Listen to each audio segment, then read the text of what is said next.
Alright, so we were discussing about some essential symbols और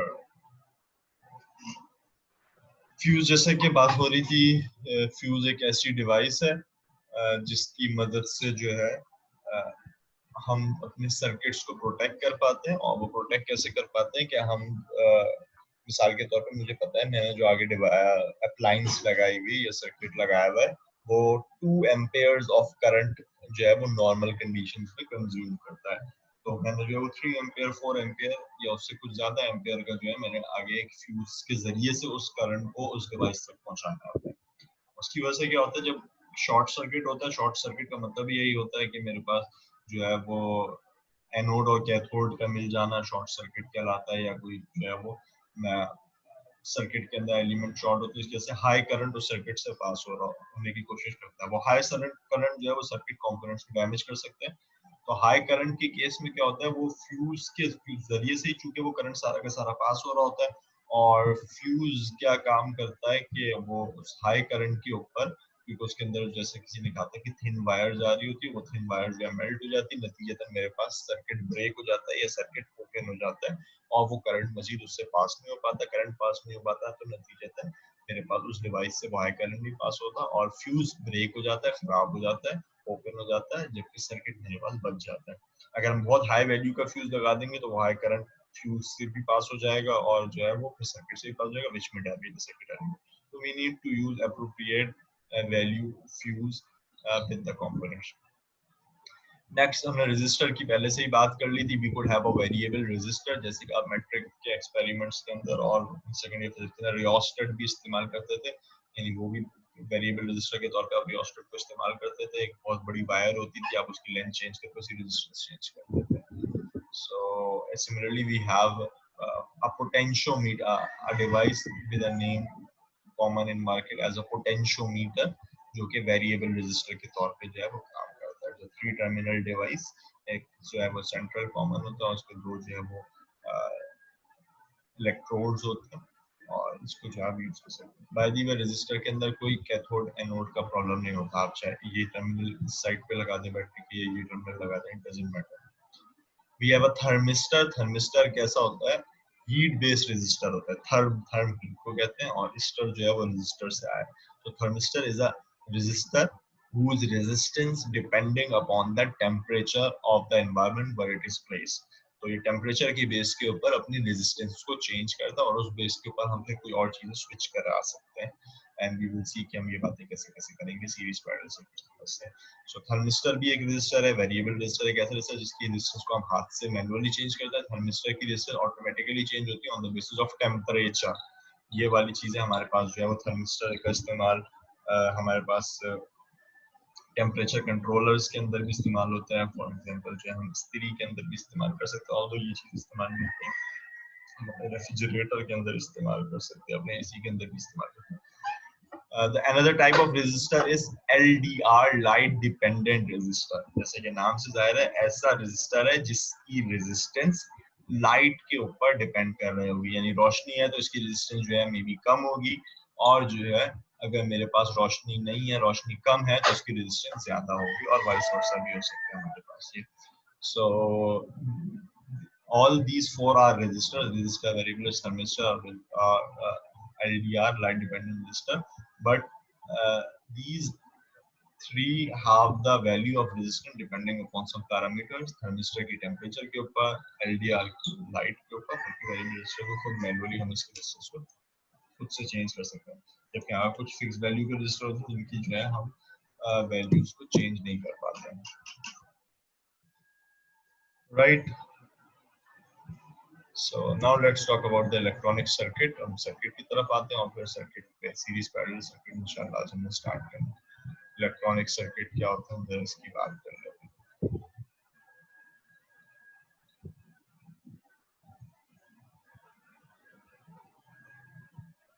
Okay, it consists of connecting wires and power source and different components as shown in previous क्या जो next diagram हमने हाँ previous में कुछ diagrams देखी थी हमने। So let's see this thing। So कम से कम इलेक्ट्रॉनिक सर्किट में क्या होना चाहिए, कोई ना कोई कनेक्टिंग वायर्स होंगी आपके पास, एक पावर सोर्स जरूर होगी और कुछ कंपोनेंट्स हो सकते हैं, जैसे कि सिंपल इलेक्ट्रॉनिक सर्किट बना हुआ है, इसके अंदर एक पावर सोर्स, एक बैटरी लगी हुई है, वायर्स है, और वायर्स के थ्रू जो है बल्ब लगा हुआ है मेरे पास। सो बैटरी से जो है वो करंट पास हो रहा है, नेगेटिव चार्जेस है। अगर इलेक्ट्रॉनिक करंट की एक्शन की बात करूं तो वो from the negative terminal of the battery यानी from the cathode towards the anode होगा, यानी यहाँ से इलेक्ट्रॉन निकलेंगे, इस बल्ब के थ्रू पास होंगे, बल्ब जो है वो एनर्जी कंज्यूम करेगा और जो है वो यहाँ से इसका सर्किट कंप्लीट होगा।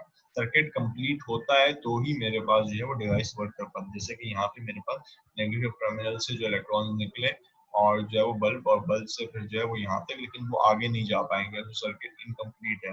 सर्किट इनकम्प्लीट है तो चार्जेस अलाइन नहीं होंगे, यानी वो यहाँ से यहाँ अट्रैक्ट नहीं होंगे। एक्चुअली जो है बैटरी क्या काम करती है, एक टर्मिनल से इलेक्ट्रॉन्स जो है वो रिलीज होते हैं और दूसरा टर्मिनल इसको अट्रैक्ट करता है। तो हमारे पास जो है वो इलेक्ट्रॉन्स की डायरेक्शन, यानी वो जो कंडक्टर के अंदर इलेक्ट्रॉन्स फ्री टू मूव थे, अब वो डायरेक्टेड हो जाते हैं कि अच्छा उन्होंने यहाँ से चलना है और यहाँ से आना है, और कुछ इलेक्ट्रॉन जो अपनी एनर्जी यहाँ पे लूज करते हुए उस डिवाइस को देते हुए जाते हैं। जैसे बल्ब है तो वो बल्ब को हीट और लाइट फॉर्म में कुछ एनर्जी जो है वो लूज कर रहा होगा। ये बात हमने पहले भी की है। when switch is on, state circuit is considered to be closed circuit। जैसे स्विच ऑन है तो हम इस सर्किट को क्या कहेंगे, ये क्लोज सर्किट है। जैसे स्विच को हम कहते हैं क्लोज स्विच है, ऐसी सर्किट को हम क्या कहेंगे, ये क्लोज सर्किट है। क्लोज सर्किट का मतलब क्या है, कंप्लीट सर्किट है, देयर इज नो ब्रेक, यानी नेगेटिव से इलेक्ट्रॉन जो निकलेंगे उनको पास पॉजिटिव तक आने का जो है कंप्लीट रास्ता मौजूद है। जबकि ये सर्किट को मैं क्या कहूंगा, ये एक ओपन सर्किट है, और ओपन सर्किट होने की वजह क्या है कि यहाँ पे मेरे पास रास्ता है, ये पाथ कंप्लीट नहीं है। Hopefully you are getting it. अगर कोई सवाल हो तो आप मुझे बीच में रोक के पूछ सकते हैं। राइट, सो ये बात हमने देख चुकी है। राइट, ओम्स लॉ का शायद ग्राफ मुझे याद पड़ रहा है, कल रह गया था, तो चले हम इसको जो लगे याद कर लें। और जो लोग आज जो है वो नए स्टूडेंट हैं उनके लिए Ohm's law is one of the important law, जो कि हम दोबारा नहीं पढ़ने जा रहे हैं, इसको एक्सपेक्टेड कि आपने पहले से पढ़ा हुआ है।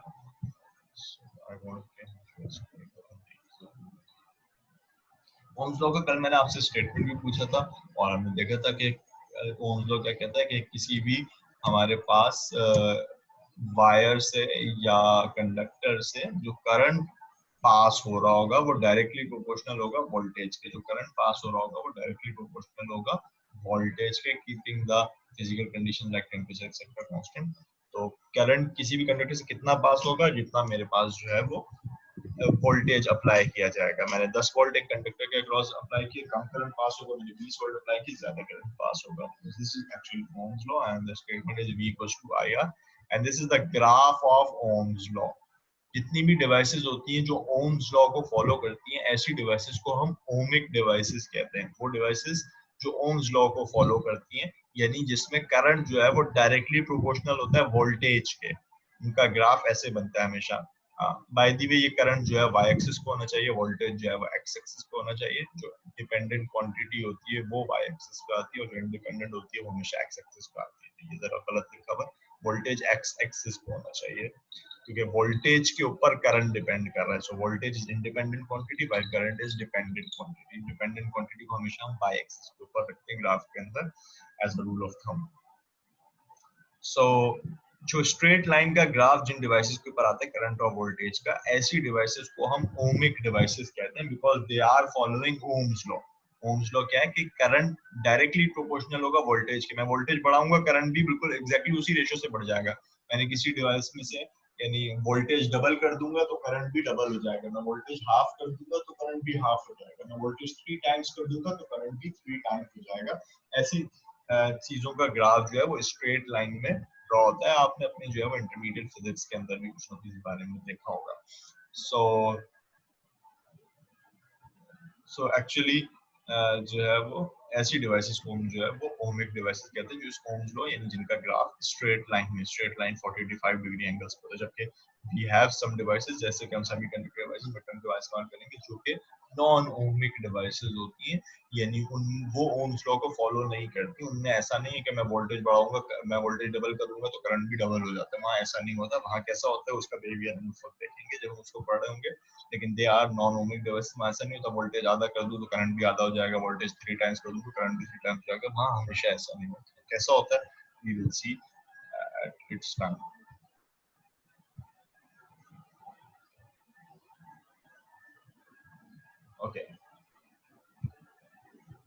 Now let's going towards our today's lecture. अभी तक हमने लेक्चर 1 ही को, जो कि आइडियली हमें जो है वो फर्स्ट क्लास में कर लेना चाहिए, लेकिन क्योंकि फर्स्ट क्लास में प्रोजेक्ट डिस्कशन वगैरह भी हमें कंटिन्यू होती हैं, तो इसलिए मैं फिर से बता दूं, जो लोग नए हैं, प्रोजेक्ट लिस्ट आपके पास अवेलेबल है. You are required to go on Google और आप सर्च करें उन प्रोजेक्ट्स के बारे में, उनकी डिस्क्रिप्शन के बारे में. अगर कुछ समझ आता है तो आप अपने जो है वो 2 या 3 मेंबर्स सर बना के. सर हमने रिपोर्ट बना ली, आपको मेल करते हैं, फिर आप कोई फोल्डर वगैरह क्रिएट करेंगे? मैं सबमिशन एरिया एलएमएस पे क्रिएट कर दूंगा, वरना वो ईमेल को जो है आप मुझसे ईमेल पे कंफर्म कर सकते हैं. वहां तो आप फाइनली सबमिट करा देंगे ना, आप ईमेल पे मुझसे पूछ लें कि सर ये इट्स ओके, या इसमें जो है कोई चीज अगर एडिट करनी, सो दैट आप वहां सबमिट करा देंगे, और वहां कोई परेशानी होगी तो फिर वो मार्क्स रिडक्शन का सबब ना बने.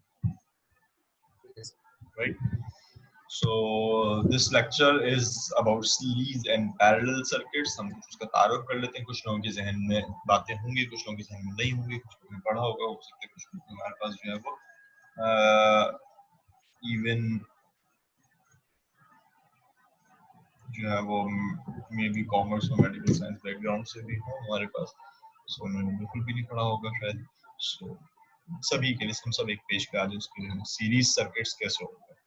सो सीरीज सर्किट ऐसे सर्किट्स होते हैं जिनके अंदर हमारे पास कंपोनेंट्स जो हैं वो स्ट्रेट लाइन में, सच दैट करंट को जो है वो एक ही रास्ता होता है. जैसे कि मेरे पास ये 2 बल्ब लगे हुए और एक स्विच लगा हुआ है इस सर्किट के अंदर, तो करंट यहाँ से निकला और पहले इस स्विच में जाएगा, फिर स्विच के होता हुआ बल्ब, ऐसा नहीं होता एक तरफ से स्विच में चला गया और एक तरफ से कहीं और से बल्ब में चला गया. जब सर्किट में करंट के फ्लो होने का सिर्फ एक ही रास्ता होगा तो ऐसे सर्किट को हम सीरीज सर्किट कहेंगे. जैसा कि ये सर्किट है मेरे पास, करंट जो है वो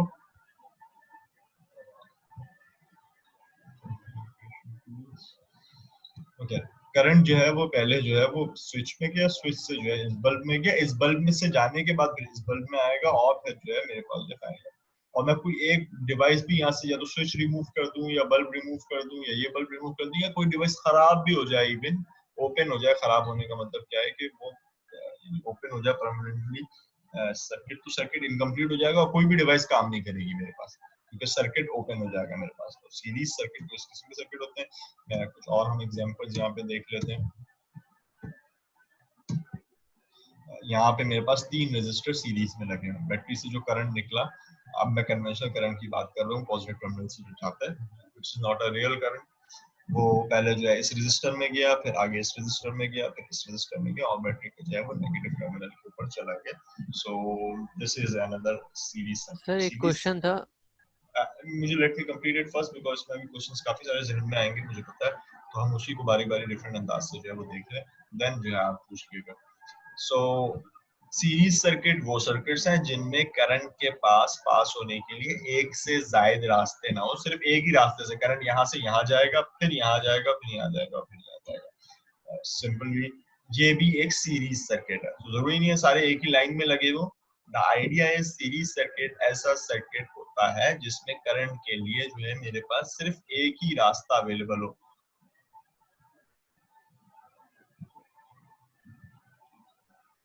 Alright, so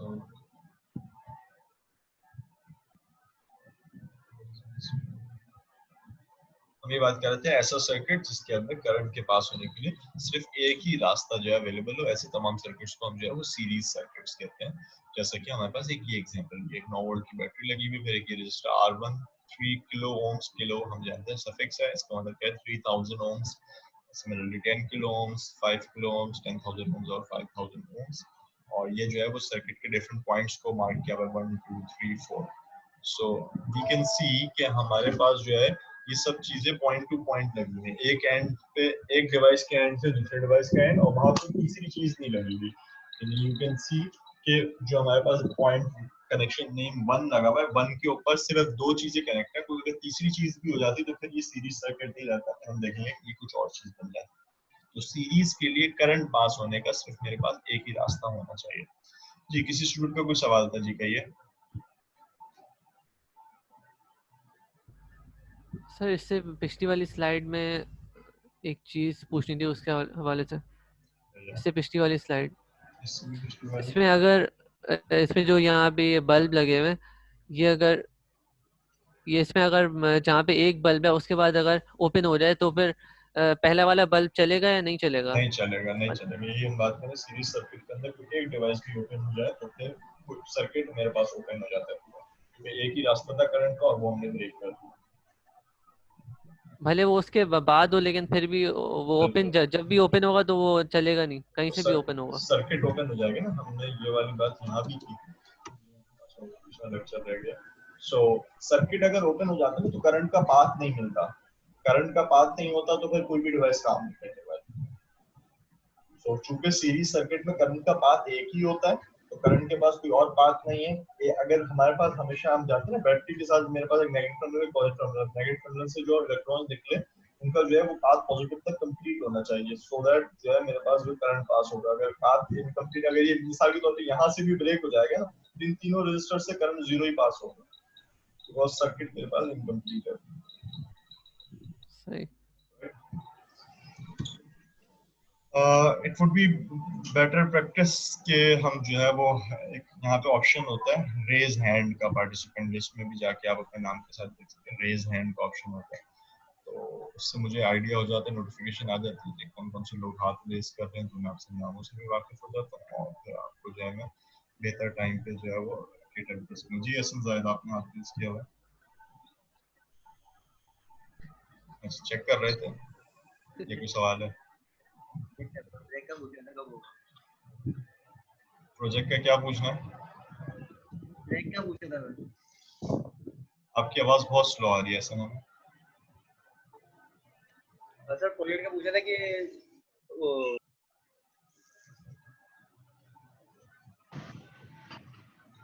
इसका आप ऐसा करें चैट पे पूछना, आपकी आवाज ना बीच में डिस्टॉर्ट होती है। Yes sir. ओके, सो सीरीज सर्किट्स के हम कुछ फैक्ट्स और रूल्स देख लेते हैं। Current in series circuits at all points remain stable. One of the important point series circuit को डालने में, करंट जो भी होगा वो सारा का सारा एक ही वैल्यू का करंट, यानी मिसाल के तौर पे अगर इस रेजिस्टर से मेरे पास जो है वो 2 एम्पियर्स का करंट पास हो रहा है तो इससे भी 2 होगा, इससे भी 2 होगा, और तमाम जगह से 2 एम्पियर के करंट पास होगा, बिकॉज करंट के पास होने का एक ही पाथ मौजूद है और वहां से जो है वो 2 एम्पियर्स का करंट जो है वो मेरे पास पास हुआ है। Right, hopefully you are getting this.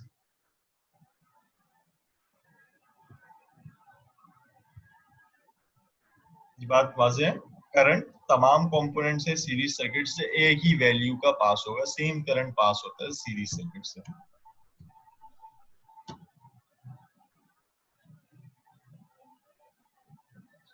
Voltage in series circuits divide on components in the circuit, और जबकि वोल्टेज जो है वो डिवाइड हो जाता है मेरे पास सीरीज सर्किट के कंपोनेंट्स के ऊपर। जैसे कि 9 वोल्ट बैटरी ने सप्लाई किया, अब 9 में से कुछ वोल्टेज इधर आ जाएगा, कुछ वोल्टेज इधर आ जाएगा, कुछ वोल्टेज इधर आ जाएगा। किधर ज्यादा वोल्टेज आएगा? According to Ohm's law, V equals to IR, V equals to IR। तो वोल्टेज वहां ज्यादा होगा जहां रेजिस्टेंस ज्यादा होगी, बिकॉज सीरीज सर्किट में करंट तो I की वैल्यू तो सब जगह सेम होगी, तो चूंकि करंट सेम होगा तो जिसकी रेजिस्टेंस ज्यादा होगी वहां वोल्टेज भी ज्यादा होगा। तो अगर मैं आप लोगों से यहाँ पूछूं, यहाँ मेरे पास 3 रेजिस्टर लगे हुए, R1, R2, R3, इसमें सबसे ज्यादा वोल्टेज किसके अक्रॉस होगा? R2 के। R2 के, बिकॉज R2 की वैल्यू, रेजिस्टेंस की वैल्यू सबसे हाईएस्ट है, 10 किलो ओम्स है। तो लेट्स से जो है वो 5 वोल्ट इधर आ गया मेरे पास, 3 वोल्ट इधर आ गया और 2 वोल्ट इधर आ गया, 5 + 3 + 2 तो 10 हो जाएगा। सो 5 वोल्ट लेट्स से, और या let's say 4 volt, 3 volt and 2 volt, कुछ इस तरह से डिस्ट्रीब्यूशन है। लेट्स से एग्जैक्ट वैल्यूज की बात नहीं कर रहे, we will see and how to analyse this thing. जी मिनल कहिए।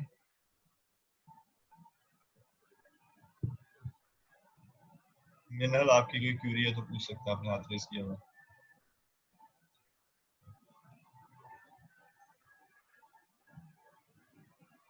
कोई क्यूरी नहीं है मिनल आपकी?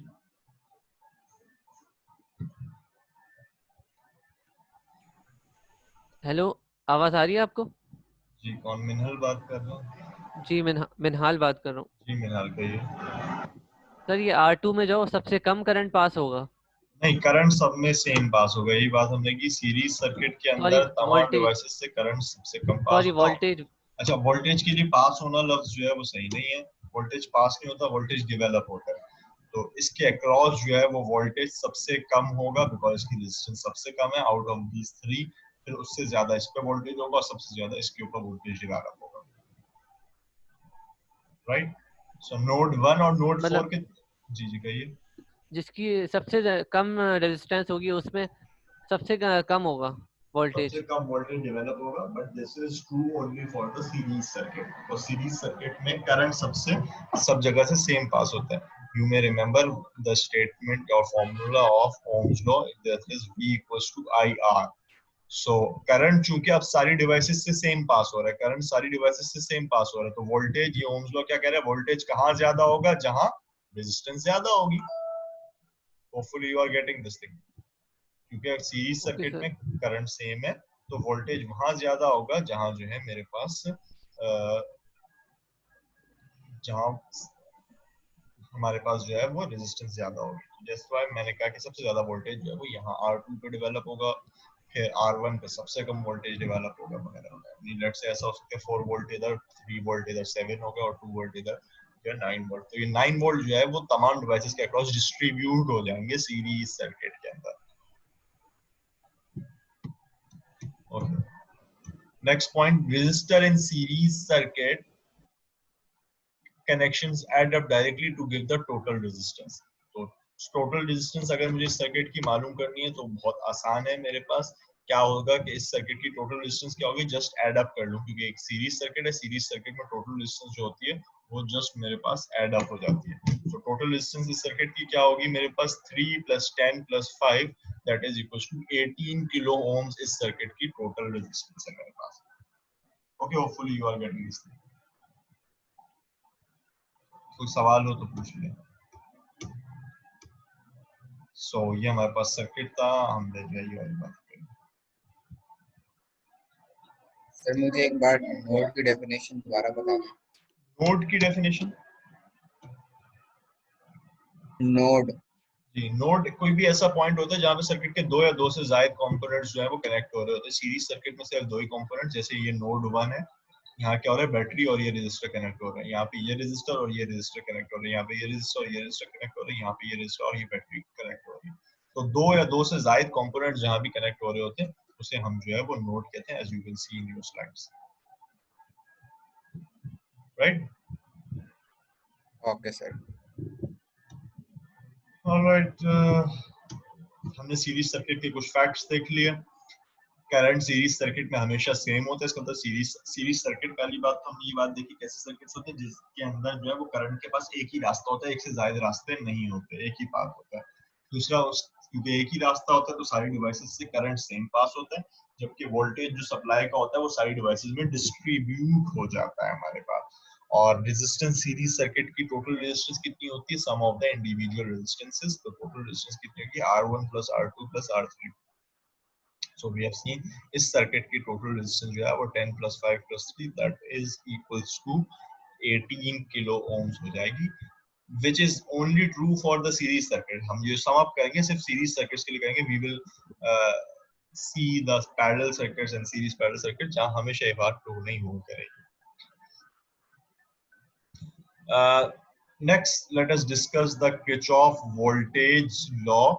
और Kirchhoff voltage law हमें क्या बताता है, it's another theorem or law।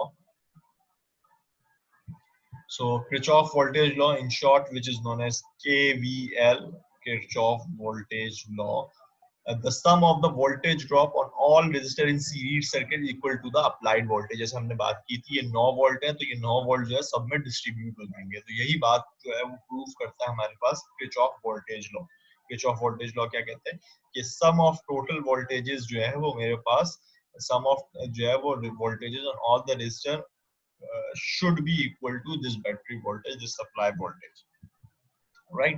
सो अगर मैं आपको ये बता दूं कि भाई इस रेजिस्टर के अक्रॉस 4 वोल्ट हैं और इस रेजिस्टर के अक्रॉस जो है 2 वोल्ट हैं, तो आप कहूँ ये 5 किलो ओम रेजिस्टर के अक्रॉस कितने वोल्टेज होंगे, क्या आप ये बता सकते हैं? तो क्या आप ये बताने के काबिल हैं?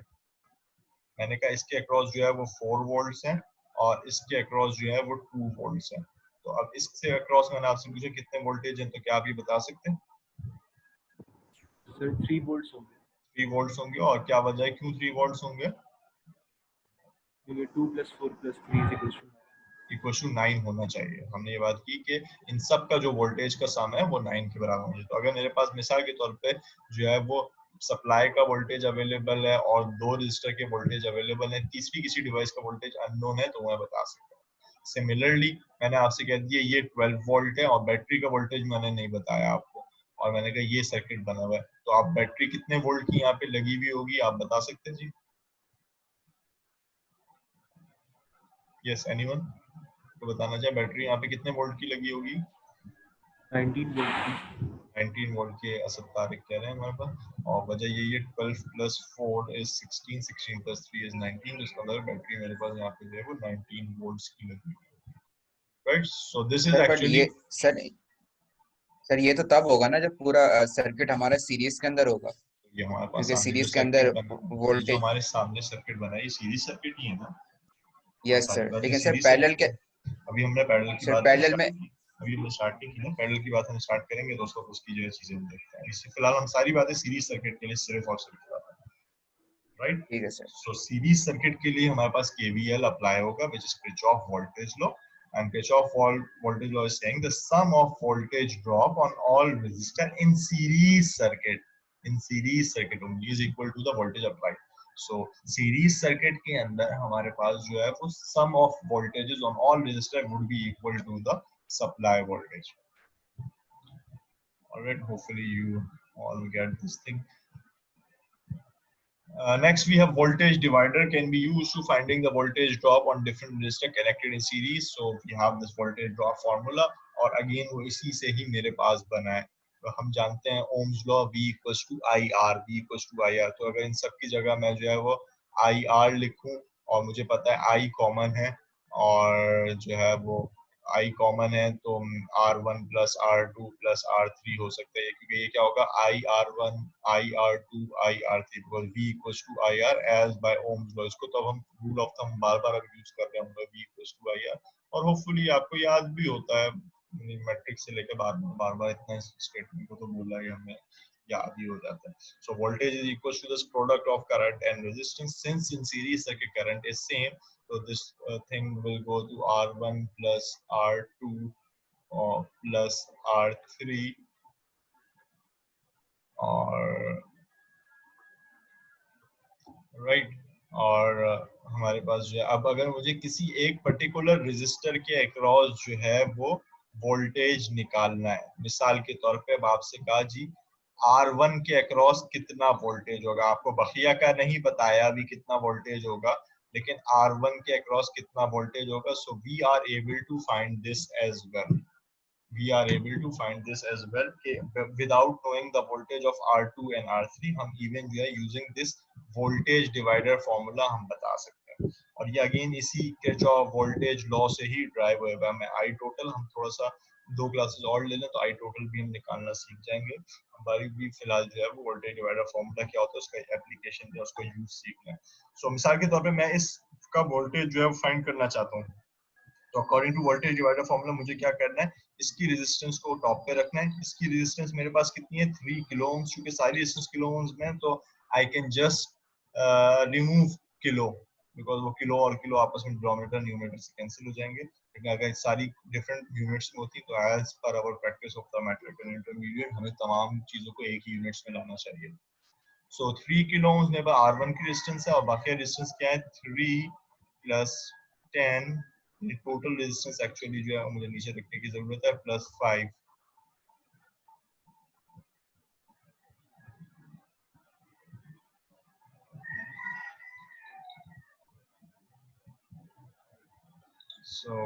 और फिर इसको मुझे किससे मल्टीप्लाई कराना है, एज कुड बी सीन कि इसको जो है वो मुझे मल्टीप्लाई कराने की जरूरत है किससे, V टोटल से। V टोटल क्या है बैटरी का वोल्टेज, और बैटरी का वोल्टेज मुझे कितना नजर आ रहा है 9। सो ये मेरे पास किसका वोल्टेज आ जाएगा V1 which is the voltage across resistor 1, so as we could see कि हमारे पास ये वोल्टेज कितना होगा, हम इस जैसे एक्सप्रेशन को कैलकुलेट कर लें यूजिंग कैलकुलेटर एज वेल। आपसे हाँ मैं ये बात जरूर चाहूंगा कि आप सब लोग जो अपने साइंटिफिक कैलकुलेटर्स अपने सामने रखा करें हमारी वी क्लासेस में अब से लेके आगे तक, बिकॉज जो है हम अब जो है वो आपसे कोई क्वेश्चन करेंगे। फिलहाल थोड़ी देर में देता हूँ आपका सवाल। सो अगर मैं इस कैलकुलेशन को कर लूँ तो ये मेरे पास कितना बन जाएगा, नीचे जो है वो 10 + 5 = 15 + 3 = 18 और न्यूमरेटर में 3 लिखा हुआ है और multiplied by 9, so this will result 9 1s 9 9 2 18 3/2, that is equals to voltage equals to 1.5। so V1 के अक्रॉस जो वोल्टेज आएगा मेरे पास जो है वो 1.5 वोल्ट्स आ जाएंगे मेरे पास, right.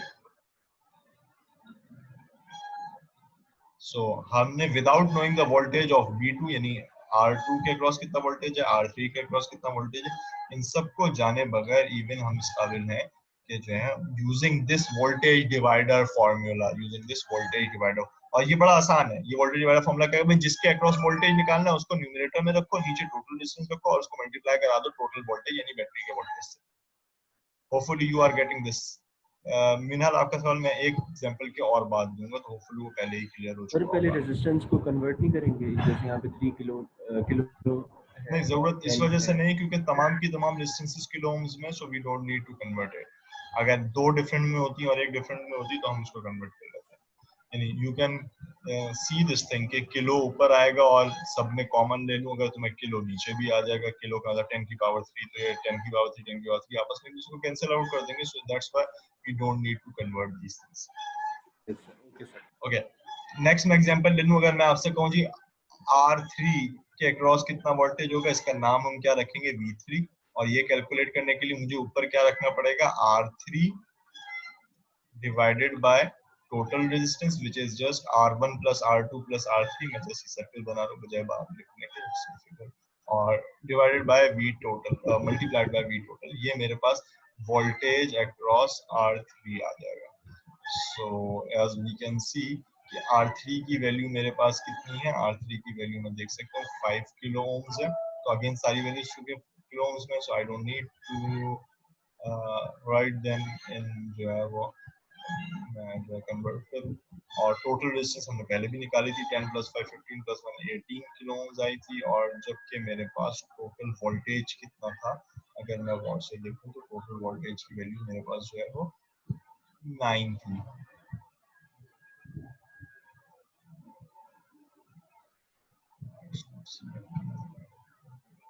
Okay, so again we can solve this thing. It's 5 divided by 2 which is equals to V3 मेरे पास कितना आ गया है, 2.5 आ गया है।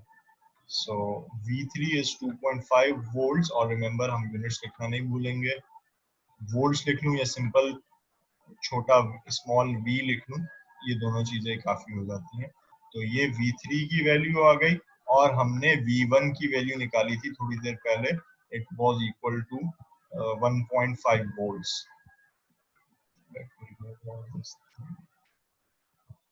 V3 हम निकाल चुके हैं और V1 हम पहले कैलकुलेट कर सके थे, दैट इज 1.5 volts। ओके, अब क्या कोई स्टूडेंट मुझे आप में से V2 यानी R2 के अक्रॉस कितना वोल्टेज होगा ये बता सकते हैं? यस, कोई क्या मुझे बता सकते हैं? हमने V1 निकाल लिया और V3 निकाल लिया, V2 रह गया अभी। तो एक तरीका तो ये है कि मैं इस फॉर्मूले के अंदर अब जो है मैं V2 की वैल्यू रखूं और मैं V2 की वैल्यू निकाल लूं। क्या इसके अलावा डायरेक्टली भी बता सकते हैं using this Kirchhoff voltage law? ये क्या कहता था, sum of voltage on each resistor will be equal to the supply voltage या बैटरी वोल्टेज या ईएमएफ।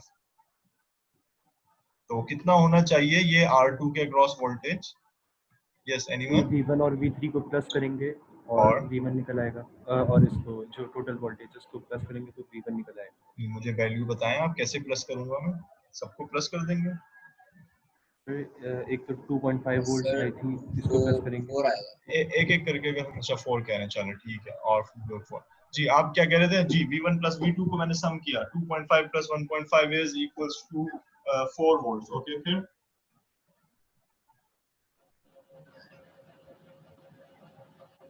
तो 4 वोल्ट क्या V2 के क्रॉस होंगे? आप लोग जिन्होंने 4 रिप्लाई में चैट में भी किया है और वॉइस में भी कहा है, उनका मतलब क्या ये है 4 वोल्ट मेरे पास जो है वो V2 पे होंगे या 4 वोल्ट तो सम है? इसमें 9 माइनस होगा शायद। 9 में से इसको माइनस करेंगे, 9 में से माइनस 9 में से इसको माइनस फाइव करेंगे। आंसर आ जाएगा। वजह क्या है कि हमारे पास यानी मैं इस इक्वेशन को ही रीराइट कर लूं ना, this is 9 is equals to v1। v1 की वैल्यू अभी हमने थोड़ी देर पहले निकाली 1.5 और प्लस v2 मुझे अननोन है और प्लस v3 की वैल्यू हमने निकाली 2.5। सो ये 2.5 प्लस 1.5 4 हो जाएगा, जो कि प्लस में है। इक्वल टू के जब उधर जाएगा तो ये माइनस में चला जाएगा। So 9 minus 4 is equals to v2 आ जाएगा। So 9 minus 4 that is 5 volt. इसका मतलब है v2 के अक्रॉस मेरे पास आ जाएंगे, right? Yes sir. So hopefully you all are getting this. Chat to messages and let me read them. 5 is the answer, Samad, I guess. Okay, so that's how we can use voltage divider formula. This is only valid on series circuit. The Kirchhoff voltage law, which is also valid only on the series circuit. अभी तक हमने जो सारी की सारी बातें की वो series circuit के लिए की। नेक्स्ट क्लास में हम इंशाल्लाह पैरेलल सर्किट्स के लिए जो है वो बातें करेंगे। और सीरीज सर्किट्स के हमने कुछ फैक्ट्स और फिगर देख लिए कि उसमें जो है वो करंट सेम रहता है तमाम डिवाइसेस के अंदर, जबकि वोल्टेज जो है वो डिवाइड हो जाता है तमाम डिवाइसेस के ऊपर, which is actually Kirchhoff voltage law. और हम उसके ऊपर वोल्टेज डिवाइडर फॉर्मूला जो है वो इस्तेमाल कर सकते हैं सीरीज सर्किट में to find the voltage on individual resistance. और सीरीज सर्किट में हमने एक बात और देख ली कि टोटल रेजिस्टेंस जो है वो सम ऑफ इंडिविजुअल रेजिस्टर्स होती है हमारे पास। Total resistance sum of individual resistance होती है हमारे पास। मिसाल के तौर पे मैं अगर इसी सर्किट की बात करूं, ये लेट्स से 300 ओम्स है, ये जो है 100 ओम्स है और ये 500 ओम्स है, तो टोटल रेजिस्टेंस कितनी हो जाएगी? 100 ohms plus 500 ohms plus 300 ohms. ये इसकी टोटल रेजिस्टेंस मेरे पास हो जाएगी सीरीज सर्किट के अंदर। Okay, so here are some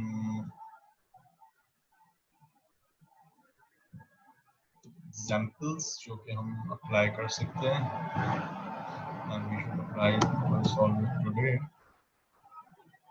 जी निहाल कहिए। सर वो नेट का इशू हो गया था, नेट बंद हो गया था, तो किरचॉफ लॉ से आप थोड़ा बता देंगे फिर से? KVL is just the Kirchhoff voltage law। क्या होता है हमारे पास? Sum of voltage individual voltages on each resistor is equal to the battery voltage। जो हमने पहले भी बात की थी कि जो है तमाम रेजिस्टर के ऊपर जो वोल्टेज होता है वो वही सप्लाई का जो वोल्टेज होता है वो सम के जो है वो डिवाइड हो जाता है। This is actually the Kirchhoff voltage law और हमने इसको भी अप्लाई भी किया है। इसकी एप्लीकेशन आगे देख लेते हैं जी।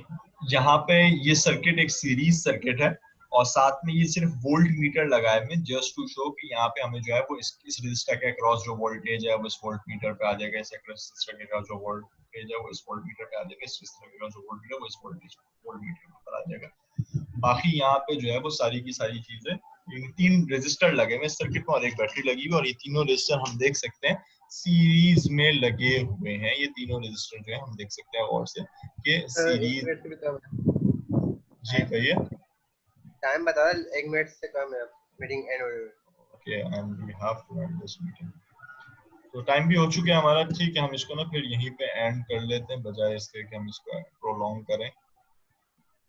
सो ये एक सीरीज सर्किट है। आपसे अगर कहा जाए टोटल रेजिस्टेंस इसकी कैलकुलेट करनी है, बस ये जैसे सेशन एंड हो जाएगा हम यहीं पे एंड कर लेंगे अपनी क्लास को, और जो है फिर हम नेक्स्ट क्लास में पैरेलल सर्किट स्टार्ट करेंगे। इसके बाद दोबारा ज्वाइन करना है सर? नहीं, दोबारा ज्वाइन नहीं करना सर। कोई क्वेरीज आप लोगों की तो मैं बल्कि वो सॉल्व कर लेता हूँ। जी कोई क्वेरी है? ओके, सो अटेंडेंस ले चुका हूँ मैं।